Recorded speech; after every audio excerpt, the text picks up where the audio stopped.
J'ai pas pu leur dire j'ai été violée par quelqu'un. Comment je me suis sentie?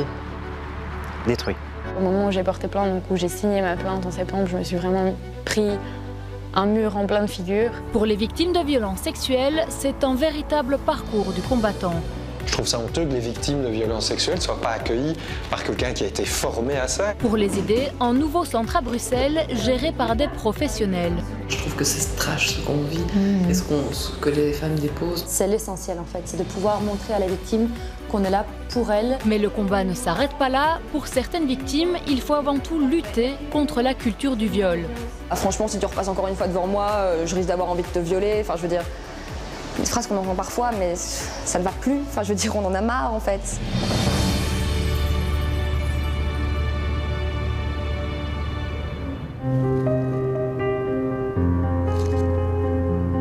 J'étais en couple depuis décembre 2011 et naïvement, je pensais que c'était l'homme de ma vie. Nous nous sommes séparés en juin 2016 pour la simple et bonne raison que mon ex me frappait régulièrement. Et après notre rupture, il a continué à me harceler, il a continué à être violent. Il avait déménagé, mais malgré ça, il continuait. Jusqu'au 11 novembre, où il est venu me voir et, parce qu'il avait des questions à me poser. Il avait besoin de mon aide, disait-il. Et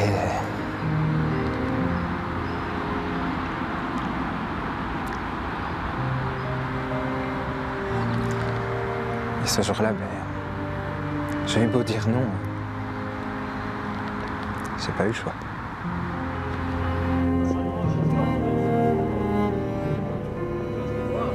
C'était un ami proche à moi que j'avais rencontré presque un an avant. On était devenus très très proches, on avait aussi eu des rapports, mais on avait décidé de ne pas être en couple. Et puis quelques mois après, il a eu une copine et donc là ça s'est un peu compliqué, mais on continuait à avoir des rapports, donc c'était vraiment, ça devenait un peu chaotique. Et puis finalement on est partis en week-end de cercle ensemble. Et là, il y a un soir où je suis allée dans sa chambre, le premier soir, parce que je voulais lui parler. Ça faisait plusieurs mois qu'il y avait une pression psychologique. J'avais l'impression que si j'avais pas de rapport sexuel avec lui, on serait plus amis. Et donc je me forçais. Et donc c'est vraiment cette nuit-là, je me suis pas rendu compte de ce qui se passait. Moi j'essayais de lui parler et lui il me caressait, il me touchait. Et de plus en plus, et je lui disais non, j'ai pas envie, j'ai besoin de parler. Et puis tout à coup, en fait, mon corps a lâché. Et je bougeais plus, j'étais juste là et j'attendais que ça se passait.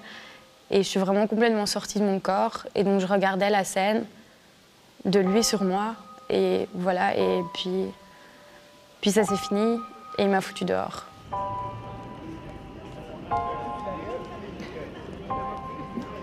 C'était avec mon copain de l'époque.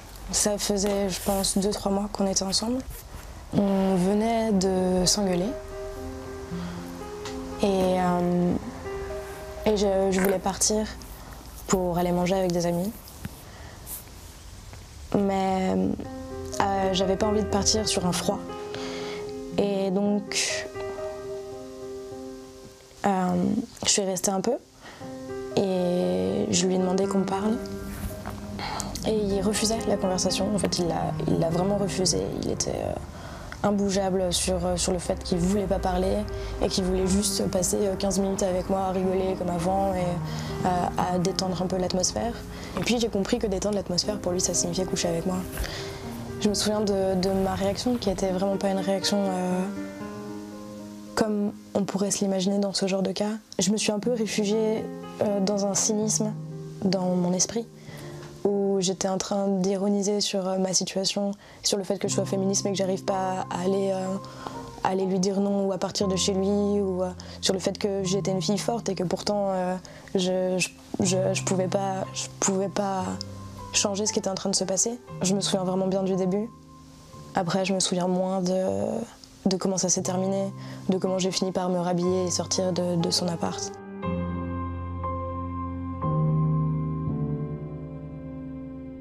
En septembre, je suis allée porter plainte, donc en septembre l'année passée. Et ça, c'était vraiment une étape importante pour moi. Ça a été très dur. un peu plus d'un mois après, j'ai fait une tentative de suicide. Et là, je suis allée voir un psychiatre et je dis ça va pas, il y a ça et ça et ça et ça. Et là, j'ai été diagnostiquée avec du stress post-traumatique. Ça, ce sont une partie des plaintes que j'ai déposées contre mon ex pour un peu tout. Que ce soit pour... ça regroupe un peu en général tout ce qui m'a fait subir. Ce qui se passe en général, c'est qu'on prend ma déposition, mais il n'y a pas de suite. Il n'y a jamais, jamais, jamais de suite. Malgré l'épreuve médicale. Malgré l'épreuve médicale, oui. Malgré l'épreuve médicale. J'en suis à, je crois que c'est 19 plaintes contre mon ex. Il y a 1 an et demi maintenant, j'ai aussi été victime d'agressions sexuelles. Au vu de la situation, la meilleure option était d'aller porter plainte. Ce que j'ai fait en fait avec une amie qui, elle, avait été victime de viol par ce même garçon. On a été interrogés chacune notre tour par une inspecteure. Les choses qu'elle a dit à mon amie étaient « Ah oui, ça donnera lieu à une affaire classée sans suite ». Et quand elle est sortie, on est allé prendre une cigarette avec la policière. Et elle disait des choses, elle a dit une chose qui m'a vraiment choquée, qui était oui, la prochaine fois, attendez pas si longtemps pour venir porter plainte. La prochaine fois. J'aimerais bien que ça arrive pas une prochaine fois en fait. Et merci pour le conseil, mais c'était un conseil très déplacé qui montre aussi à quel point elle n'était pas sensibilisée sur le sujet et qu'elle n'était pas spécifiquement formée pour recueillir des plaintes pour viol. Inspecteur non formé, manque d'informations médicales, absence d'écoute. Pour pallier ces difficultés, le 320 rue Haute. Un nouveau centre à Bruxelles qui vient en aide aux victimes de violences sexuelles. Yannick, gynécologue, fait partie du projet. Lorsqu'une patiente maintenant a été victime de viol, je trouve que c'est un peu le parcours du combattant. Donc elles arrivent parfois aux urgences dans un premier temps, elles attendent là, même si les gens font ce qu'ils peuvent, on sait ce que c'est un service d'urgence. Hein. Donc elles attendent, puis elles vont être prises en charge, elles vont encore devoir attendre que le gynéco descende.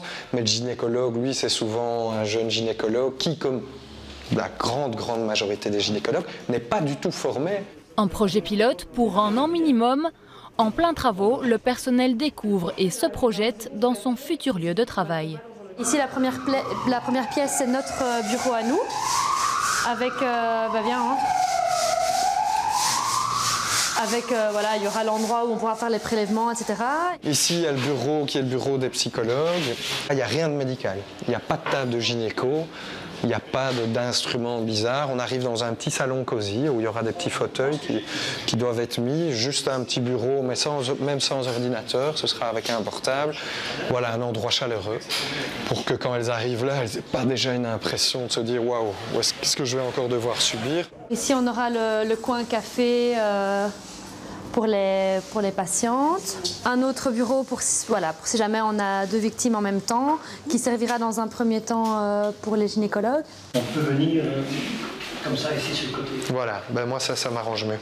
Comme ça j'ai plus de recul avec mon tabouret quand j'examine. Voilà, comme ça, Monsieur de Meurice, le sauveur, le grand architecte de ce chantier. Bon Pascal, moi je suis nul là-dedans.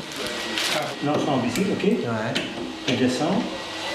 J'espère qu'elle est bien en fait, hein, parce qu'on n'a jamais essayé. Mais... Des grandes jambes ou des petites jambes, je crois qu'on fait comment? Et là maintenant c'est le débrief alors. Ouais. Pour accueillir au mieux les victimes, 8 infirmières, dont Olivia, suivent une formation intensive d'1 mois. Examens gynécologiques, soins médicaux, mais aussi exercices de simulation. Là maintenant je vais vous demander si c'est possible pour vous de me montrer sur ces schémas où est-ce que votre mari vous a agressé, votre ex-mari vous a agressé? Ben en fait, oui, vous le voyez, hein, il m'a donné un coup de poing ici, puis il m'a arraché les cheveux. Est-ce qu'il y a eu pénétration? Vous m'avez dit que vous avez été violée, hein, si je reprends vos mots, oui. Dans le vagin. Et dans l'anus. Est-ce qu'il a... Il a essayé, mais mais il n'y est pas arrivé. C'est ça? Non. D'accord.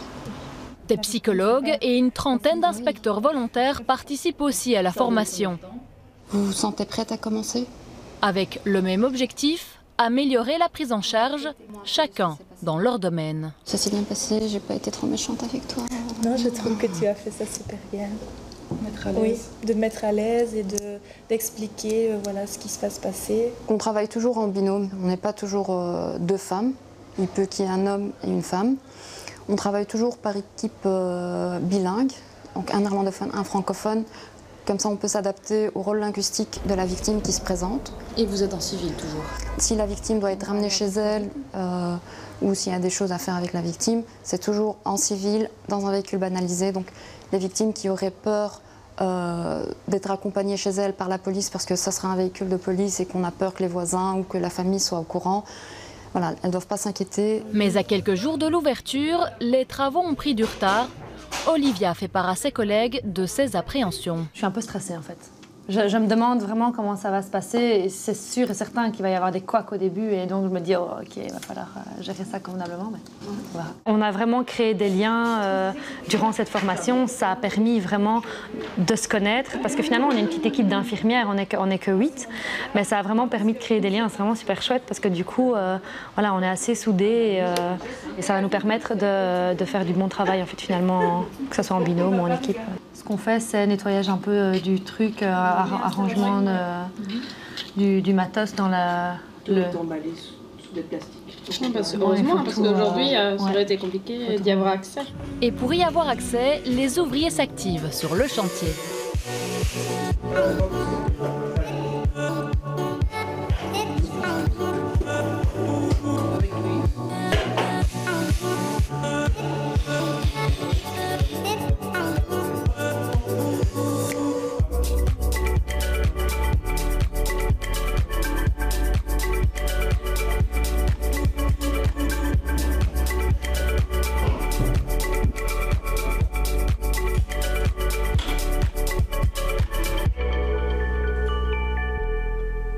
Après 2 mois de travaux, les locaux sont enfin prêts. En 3 semaines, une trentaine de victimes se sont présentées. Pour les accueillir, on retrouve Olivia. Depuis sa formation, elle fait partie des sages-femmes légistes. Leur particularité, effectuer des prélèvements médico-légaux. Nous avons notamment tout ce qui est pour prise de sang, avec les tubes, les aiguilles, voilà, tout ce qui est seringue, gants stériles. Puis après, on a les vêtements pour si jamais la victime n'a plus de vêtements à la fin, parce qu'on doit souvent prélever des échantillons sur les vêtements aussi. Des prélèvements qu'elles peuvent congeler 1 an dans cet endroit sécurisé, le temps que certains patients se décident à porter plainte. Voilà, ici, il y a les congélateurs. Donc dans un des deux, c'est les prélèvements qui seront saisis par le parquet. Et dans le deuxième, c'est les prélèvements des victimes qui ne sont pas encore voilà, sûres de vouloir porter plainte. Et alors sur les étagères, il y a les prélèvements sur les vêtements, qui sont gardés dans des sacs en papier. Et la porte ici, c'est une porte blindée? C'est une porte blindée, oui, tout à fait. Donc personne n'y a accès sauf l'équipe. Juste en face, le bureau de police. Les dépositions sont filmées et prises par les inspecteurs spécialement formés. Comment est-ce qu'on aborde une victime qui est dans une salle d'attente? Comment on l'amène vers un local? On s'assied comment? On vérifie comment que la personne se sent à l'aise ou pas? Il n'y a pas de questions qu'on ne pose pas. Hein, parce qu'on doit faire une enquête judiciaire, donc on doit poser des questions parfois difficiles. Mais l'art est dans la formulation, c'est aussi dans la préparation d'une victime, en disant voilà, il y a des choses difficiles qu'on va devoir aborder, mais c'est notre rôle. Oui. Coucou. Ça va et toi? 14 h, le moment pour Olivia de passer le relais. Ça a été ce matin? Bah oui, écoute, ça a été. C'était... T'as eu du monde ou quoi? Non, pas aujourd'hui. Personne? Non, pas aujourd'hui. Il y a quelque chose qui me reste à faire ou pas? Ici, au niveau tout ce qui est commande matos, tout ça, j'ai fait ce matin. Les infirmières légistes se succèdent 7 jours sur 7, 24 heures sur 24. Tu peux y aller, je te libère. Ah, c'est gentil. Profite bien de ta journée. Ouais, ça va faire du bien.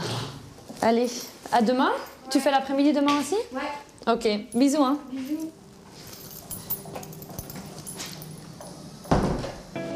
Ok, il y a la dernière ici.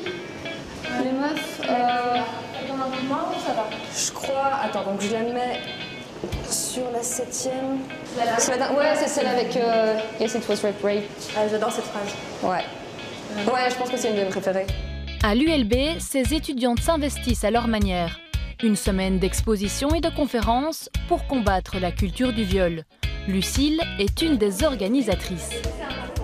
T'as pins de personnes concernées, personnes non concernées qui veulent juste nous soutenir. Parfait. De couleur. Voilà, excellent. Et nous, on a tous les pins noirs. Et franchement, les pins noirs partent assez vite. Ce qu'on voulait montrer, en fait, c'était qu'on est beaucoup à être victimes de violences sexuelles. On n'a vraiment eu aucun mal à en trouver, je veux dire, autour de nous, que ce soit nos amis ou des gens plus ou moins proches de nous. Et on n'est pas, on n'est pas incapable de faire des choses, en fait. C'est pas parce qu'il nous est arrivé ça que voilà, qu'on a passé du coup des mois, des années en pleurs sur le sol à attendre que quelqu'un vienne nous sauver. C'est vraiment un truc qui m'avait dit, quoi. Genre non mais je suis gentille, je ferais pas ça. Ah oui, okay. Et t'es là, ah oui mais en fait je t'explique. T'as pas tout à fait compris le concept. T'as pas compris le concept, c'est pas toi qui décides en fait si tu m'as violée ou pas. Briser le tabou, ça c'est plus que les gens comprennent que les hommes peuvent être violés aussi. Si au moins on peut leur faire comprendre ça, je pense qu'on aurait déjà réussi notre expo quoi. Et qu'on arrête de faire une dichotomie entre les viols violents Exactement. et les viols qui se passent dans un cadre plus privé. Et que tu dois absolument montrer qu'il y a eu de la violence et des coups et des hurlements et que tu t'es débattu pour que ce soit vraiment un viol quoi. Hop, tiens, tu peux m'aider avec le pull là? Ouais. C'est le cercle Amnesty qui m'a amené ces habits ce matin. Ok. Et ils m'ont précisé lesquels étaient concernés, lesquels ne l'étaient pas. Ok, et du coup genre... Et du coup, ça c'est par 2 personnes concernées et celle-ci aussi. Ok. C'est bien que les gens puissent se rendre compte avec ce genre d'habits que la manière dont on est habillé ne compte pas dans une agression. Les vêtements pour sensibiliser, c'est le choix d'Alketa, qui exposait 5000 robes au Kosovo pour dénoncer les viols pendant la guerre. En visite à Bruxelles, elle reproduit son œuvre. Une centaine de robes se mêlent aux étudiants du campus.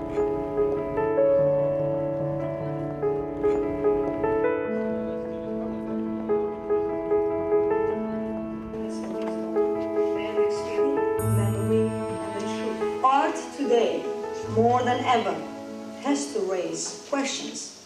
It has to make you think, and it has to speak up the truth. I had a call from the student organization, and they said, would you be able to do the same kind of installation, but of course much smaller scale. So students started donating dresses and collecting, and Oxfam collected some dresses as well. So as you can see, they are at the moment kind of airing out your dirty laundry, as in to say, like, we are here, we are in front, so let's talk about it. J'ai cette faculté, grâce à mon travail, à devoir porter un masque où je souris en permanence. Donc je pense que le sourire est une très bonne thérapie. Mais une fois que je rentre chez moi, je n'ai plus ce masque.